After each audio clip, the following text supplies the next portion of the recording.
আসসালামু আলাইকুম। ক্লাস 8 ইতিহাসের ক্লাসে আজ তোমাদের পিটের ভারত শাসন আইন, ওয়ারেন হেস্টিংসের বিভিন্ন যে সংস্কার, সেই সংস্কার নিয়ে আলোচনা করব। দেখো, গত ক্লাসে তোমাদের 1773 খ্রিস্টাব্দে রেগুলেটিং অ্যাক্ট, সেই রেগুলেটিং অ্যাক্ট পর্যন্ত পড়ানো হয়েছিল। 1773 খ্রিস্টাব্দে রেগুলেটিং অ্যাক্ট, সেই রেগুলেটিং অ্যাক্ট পর্যন্ত তোমাদের আলোচনা হয়েছিল। রেগুলেটিং অ্যাক্টের বিভিন্ন বিষয়বস্তুগুলো বলা হয়েছিল। আজ পিটের ভারত শাসন আইন।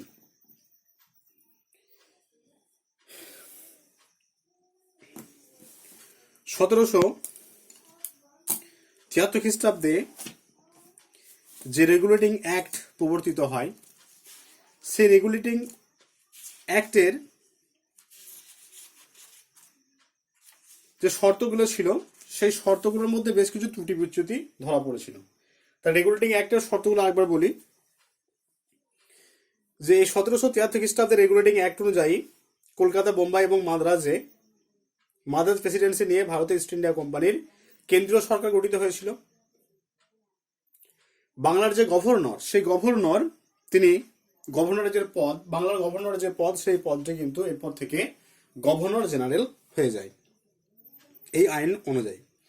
এবং এই 1773 খ্রিস্টাব্দের যে রেগুলেটিং অ্যাক্ট, সেই রেগুলেটিং অ্যাক্ট আইন অনুসারে এই রেগুলেটিং অ্যাক্ট অনুযায়ী ভারতবর্ষের যে গভর্নর জেনারেল, সেই গভর্নর জেনারেল, প্রথম গভর্নর জেনারেল যিনি হয়েছিলেন তার নাম ওয়ারেন হেস্টিংস। এবং গভর্নর জেনারেলকে সহায়তা করার জন্য 4 জন সদস্যের একটা কাউন্সিল গঠিত হয়। তাহলে এই সমস্ত শর্তগুলো কিন্তু 1773 খ্রিস্টাব্দের যে রেগুলেটিং অ্যাক্ট, সেই রেগুলেটিং অ্যাক্টে বলা হয়েছিল। এরপর পিটের ভারত শাসন আইন কত? 1784। স্যার উইলিয়াম পিট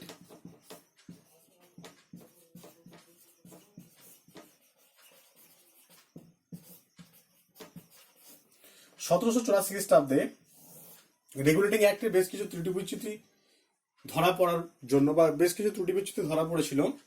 তার ফলে 1784 খ্রিস্টাব্দে স্যার উইলিয়াম পিট, যিনি ইংল্যান্ডের প্রধানমন্ত্রী ছিলেন, সেই পিট একটা আইন পাশ করছে, যেটা পিটের ভারত শাসন আইন বা ইস্ট ইন্ডিয়া কোম্পানি অ্যাক্ট। পিটের ভারত শাসন আইনে বলা হয়, বা ইস্ট ইন্ডিয়া কোম্পানি অ্যাক্ট এর অপর নাম।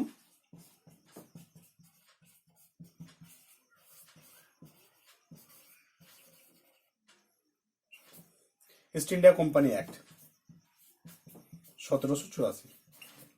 ইস্ট ইন্ডিয়া কোম্পানি অ্যাক্ট আর পিটের ভারত শাসন আইন দুটোই কিন্তু এক। তাহলে এই ইস্ট ইন্ডিয়া কোম্পানি অ্যাক্ট এর অপর নাম। পিটের ভারত শাসন আইনের অপর নাম হচ্ছে ইস্ট ইন্ডিয়া কোম্পানি অ্যাক্ট।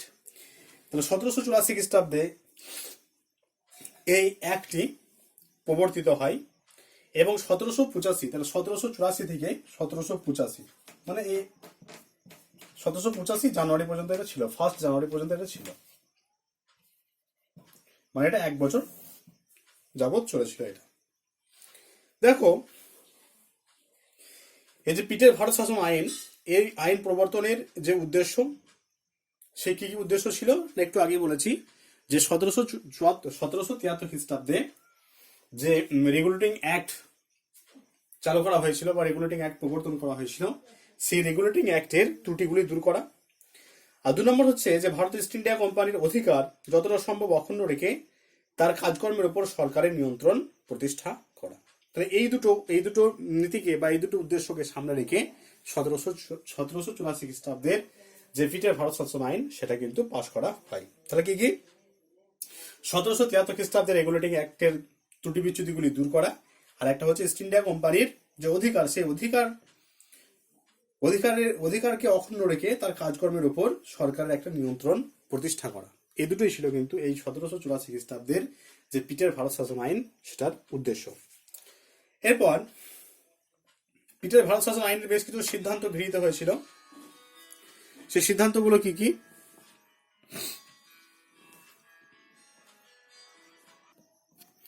দেখো, পিটের ভারত শাসন আইনে বেশ কিছু সিদ্ধান্ত গৃহীত হয়েছিল। সেই সিদ্ধান্তগুলো কি কি?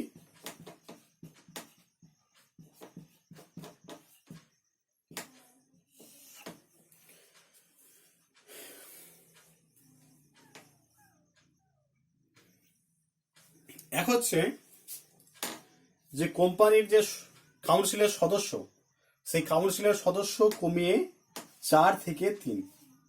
দেখো আগে 4 জন ছিল, 4 থেকে 3 করা হয়।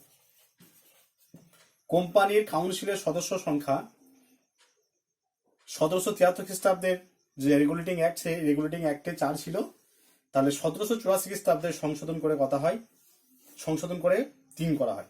তাহলে গভর্নর জেনারেলের সদস্য সংখ্যা 4 থেকে কমিয়ে 3 করা হয়, এই একটা সিদ্ধান্ত। 2 নম্বর হচ্ছে কোম্পানির সামরিক এবং অসামরিক শাসন ও রাজস্ব ব্যবস্থা পরিচালনা করার জন্য বোর্ড অফ কন্ট্রোল গঠন করা হয়। Board of control.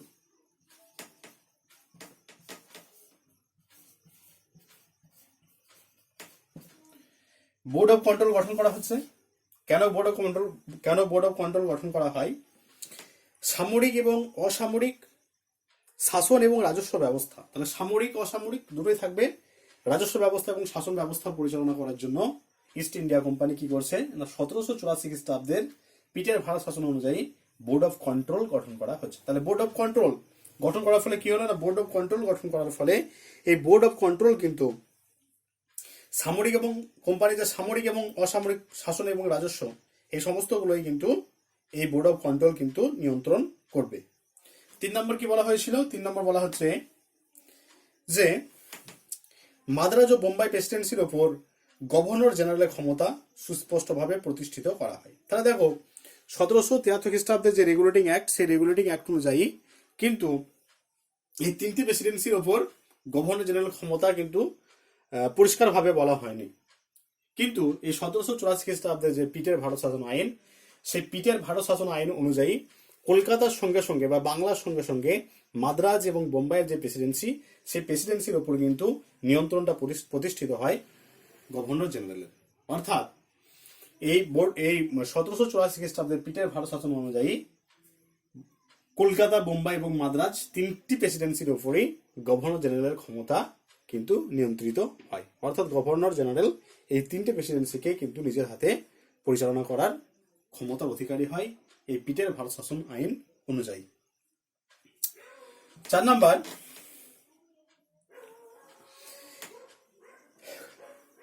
কোম্পানির ইংরেজ কর্মচারীগণ ভারত থেকে স্বদেশে ফিরে আসার সময় কি পরিমাণ টাকা নিয়ে আসছে তার হিসাব দাখিল করার কথা বলা হয়। তাহলে দেখো ইংরেজ ইস্ট ইন্ডিয়া কোম্পানি যারা ব্যক্তিগত কর্মচারী তারা ভারতবর্ষে এসেছিল এবং ভারতবর্ষে এসে আমরা দেখেছি তারা বিভিন্ন রকম সোর্স থেকে তারা অর্থ উপার্জন করে। কিন্তু এই আইন অনুযায়ী ইস্ট ইন্ডিয়া কোম্পানি যারা কর্মচারী, ব্যক্তিগত যারা কর্মচারী, তারা যখন নিজেদের দেশে ফিরে যাবে, স্বদেশে তারা যখন ফিরে যাবে, তখন কি কি পরিমাণ অর্থ তারা নিয়ে যাচ্ছে তার একটা হিসাব কিন্তু দেখাতে হবে এই আইন অনুযায়ী।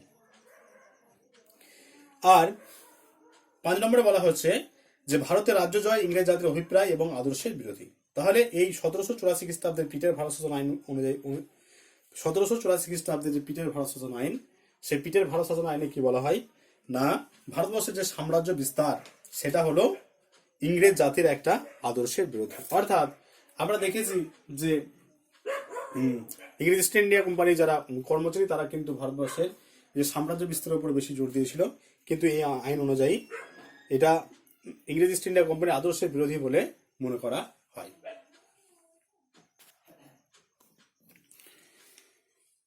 তাহলে এই সমস্ত সিদ্ধান্তগুলো গৃহীত হয় পিটের ভারত শাসন আইন অনুযায়ী। তবে 1784 খ্রিস্টাব্দে পিটের ভারত শাসন আইনে 1784 খ্রিস্টাব্দে পিটের ভারত শাসন আইনে যে সমস্ত সিদ্ধান্তগুলো গৃহীত হয় সেগুলো কিন্তু 1858 খ্রিস্টাব্দ পর্যন্ত কিন্তু চলেছিল। মানে মেজর যেগুলো গুরুত্বপূর্ণ পয়েন্টস বা গুরুত্বপূর্ণ দিক সেগুলো কিন্তু 1858 পর্যন্ত সেগুলো বলবৎ ছিল।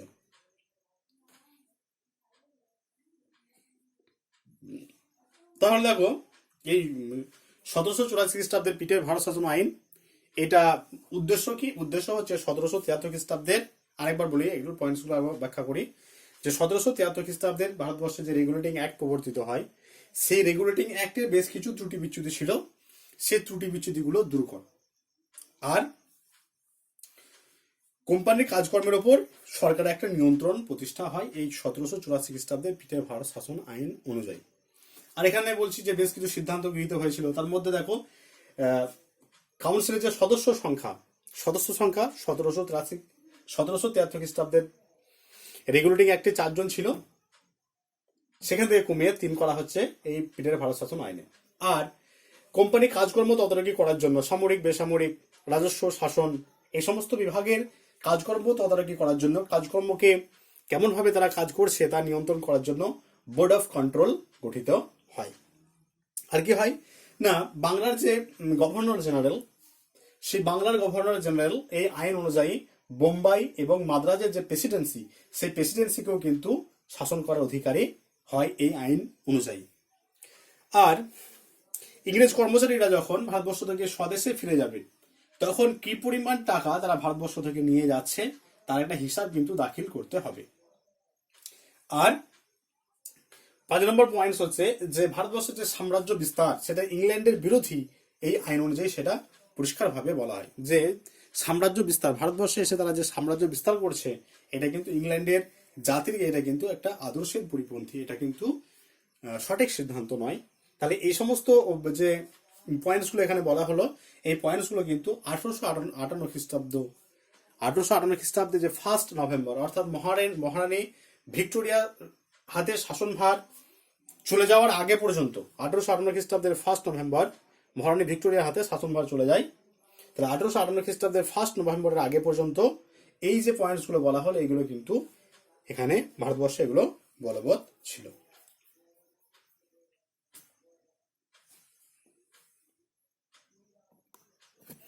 এরপর ওয়ার্ড হেস্টিংস এর বিচার বিভাগের সংস্কার।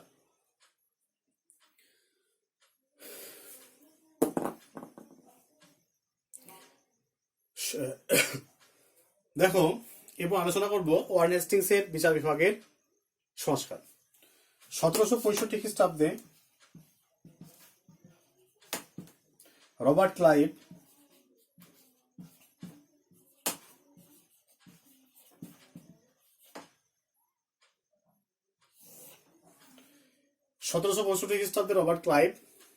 বাংলায় দ্বৈত শাসন ব্যবস্থা বা ডুয়েল মনার্চি সিস্টেম চালু করেছিলেন।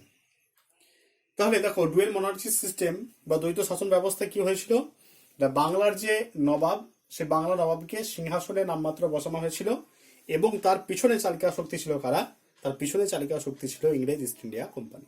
তাহলে নবাবের হাতে ছিল কি না ক্ষমতাহীন দায়িত্ব, নবাবের হাতে ছিল প্রচুর দায়িত্ব কিন্তু কোনো ক্ষমতা ছিল না। অন্যদিকে ইস্ট ইন্ডিয়া কোম্পানির যারা কর্মচারী তাদের হাতে কি ছিল, তাদের হাতে ছিল দায়িত্বহীন ক্ষমতা, তাদের হাতে প্রচুর ক্ষমতা কিন্তু কোনো দায়িত্ব ছিল না। তাহলে এই অদ্ভুত শাসন ব্যবস্থাকে বলা হচ্ছে কি না ডুয়েল মনার্চি সিস্টেম বা দ্বৈত শাসন ব্যবস্থা। এই দ্বৈত শাসন ব্যবস্থা 1765 খ্রিস্টাব্দে রবার্ট ক্লাইভ চালু করেছিলেন।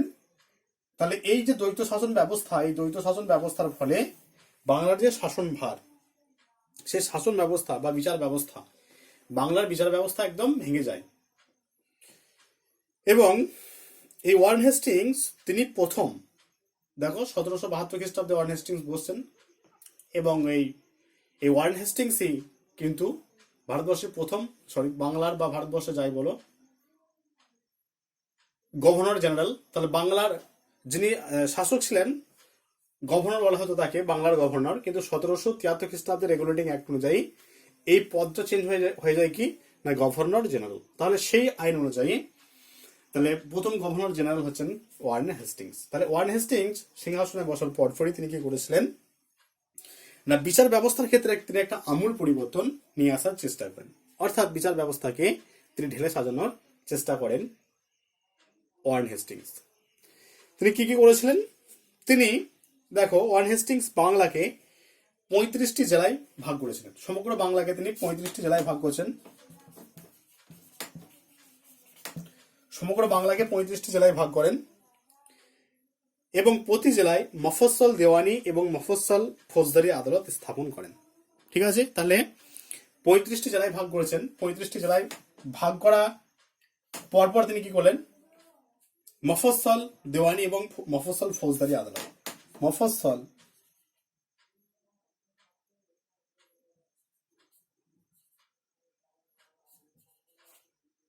মফস্বল দেওয়ানি আর মফস্বল ফৌজদারি আদালত তিনি স্থাপন করছেন। ঠিক আছে, তাহলে 35টি জেলায় ভাগ করছেন। 35টি জেলায় ভাগ করার সঙ্গে সঙ্গে তিনি প্রতিটি জেলায় মফস্বল দেওয়ানি এবং মফস্বল ফৌজদারি আদালত তিনি স্থাপন করেন। মফস্বল দেওয়ানি ও মফস্বল ফৌজদারি আদালতের রায়ের বিরুদ্ধে আপিল করার জন্য কলকাতায় সদর দেওয়ানি আদালত এবং মুর্শিদাবাদে সদর নিজামত আদালত তিনি স্থাপন করেছিলেন। তাহলে দেখো, এই মফস্বল দেওয়ানি এবং মফস্বল ফৌজদারি এগুলো ছিল একদম গ্রামীণ স্তর। তাহলে এখানে যদি ঠিকঠাক ভাবে বিচার পাওয়া না যেত বা বিচার না পাওয়া গেলে সদর দেওয়ানি কোথায় ছিল? সদর দেওয়ানি তৈরি করা হয়েছিল কলকাতায়।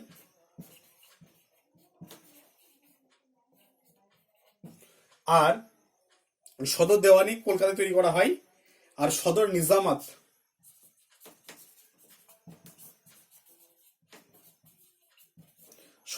তৈরি করা হয়েছিল মুর্শিদাবাদ। তাহলে এই মফস্বল দেওয়ানি এবং মফস্বল ফৌজদারি আদালতে যদি কোনো ব্যক্তি সঠিক বিচার না পেতেন, তাহলে তিনি মফস্বল এই সদর দেওয়ানি যেটা কলকাতায় অবস্থিত সেখানে আবেদন করতে পারতেন, আর সদর নিজামত যেটা মুর্শিদাবাদে অবস্থিত সেখানে তিনি আবেদন করতে পারতেন। বিচারের এখতিয়ার কি কি ছিল? বিচারের এখতিয়ার দেখো,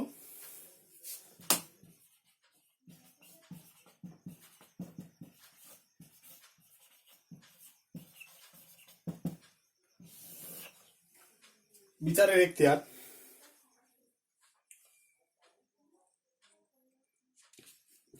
10 টাকার নিচে যে সমস্ত ছোটখাটো মামলা, সেই মামলার বিচার করতেন ইজারাদাররা। 10 টাকার নিচে যে ছোটখাটো বিচার, 10 টাকার নিচে হলে, 10 টাকার নিম্নে বা 10 টাকার নিচে এই বিচার কি করতে পারতেন? ইজারাদাররা এই বিচারটা করতে পারতেন। 10 টাকার নিচে বিচার, 10 টাকা নিম্নে বিচারা করতে পারতেন ইজারাদার। 500 টাকা পর্যন্ত মামলার বিচার করতে পারত মফস্বল দেওয়ানি আদালত। মফস্বল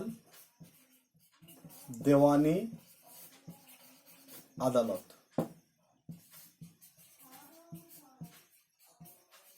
ঠিক আছে, তাহলে 10 টাকার নিম্নে বিচার কারা করতো? 10 টাকার নিম্নে বিচার করতো ইজারাদাররা। 500 টাকা পর্যন্ত বা 500 টাকার নিচে এই বিচার কারা করতে পারতো? এই বিচার করতে পারতো মফস্বল দেওয়ানি আদালত। আর 500 টাকার ঊর্ধ্বে যখন বিচার হয়ে যেত, 500 টাকার ঊর্ধ্বে হলে সেটা যে কোনো মামলার বিচার হতো 500 টাকার ঊর্ধ্বে সদর দেওয়ানি আদালত। সদর দেওয়ানি আদালত।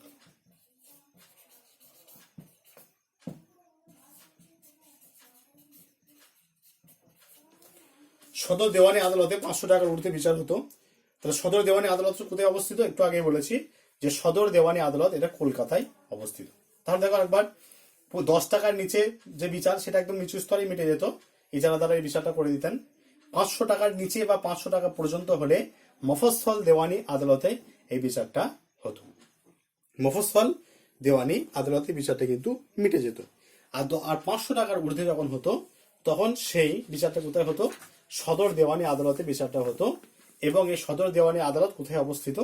এই সদর দেওয়ানি আদালত কলকাতায় অবস্থিত ছিল। এখানে বিচার সম্পাদন হতো।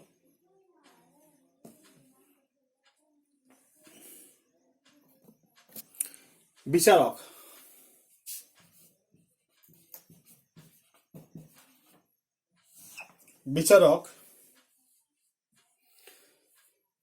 জেলার কালেক্টর,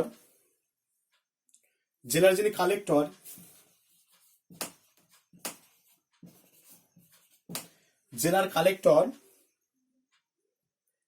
জেলার উভয় আদালতে হিন্দু পণ্ডিত ও কাজীর সাহায্য নিয়ে বিচার কার্য সুসম্পাদন করতেন। তাহলে জেলার কালেক্টর, হিন্দু পণ্ডিত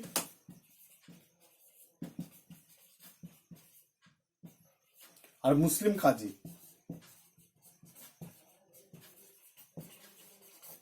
এদের নিয়ে বিচারটা সুসম্পন্ন করতেন।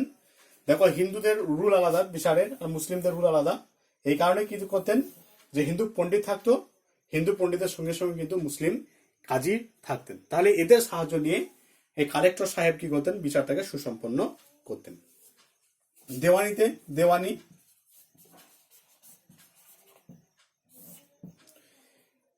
দেখো সদর দেওয়ানি আদালতে গভর্নর এবং তার কাউন্সিলের 2 জন সদস্য বিচার কার্য সুসম্পাদন করতেন। তাহলে সদর দেওয়ানি যে আদালত, সে আদালতে গভর্নর এজে থাকতেন এবং গভর্নরের কাউন্সিলের 2 জন সদস্য বিচার কার্য পরিচালনা করতেন। আর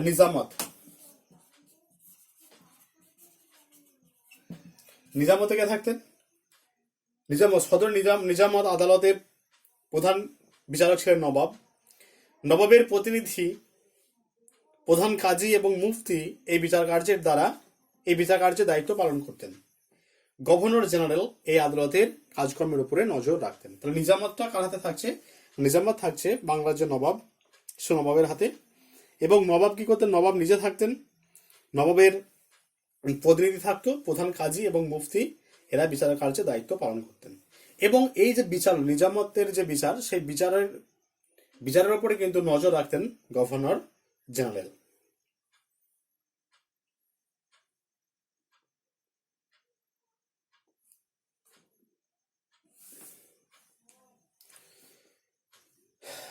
এরপর 1781 খ্রিস্টাব্দে একটা আইনে বলা হয়েছিল যে বিচার ব্যবস্থার উন্নতির জন্য আদালতে যে মামলার নথিপত্র, সেই নথিপত্র সংরক্ষণ করতে হবে এবং সমস্ত আদেশ লিখে রাখতে হবে। বিচারকদের মাসিক বেতন প্রদানের ব্যবস্থা করা হয়। ওয়ারেন হেস্টিংস এবং সুপ্রিম কোর্টের প্রধান বিচারপতি স্যার এলিজা এমপে ভারতীয় বিচার ব্যবস্থাকে ইউরোপীয়করণ করার চেষ্টা করেছিলেন। তাহলে যে ভারতের বিচার ব্যবস্থা, সে ভারতের বিচার ব্যবস্থাকে ইউরোপীয়করণ করার চেষ্টা করেছিলেন ওয়ারেন হেস্টিংস এবং সুপ্রিম কোর্টের প্রথম প্রধান বিচারপতি স্যার এলিজা এমপে। তারা কি করেছিলেন না, ইউরোপীয় আদলে, ইউরোপীয় ধাঁচে ভারতের বিচার ব্যবস্থাকে করার চেষ্টা করেছিলেন।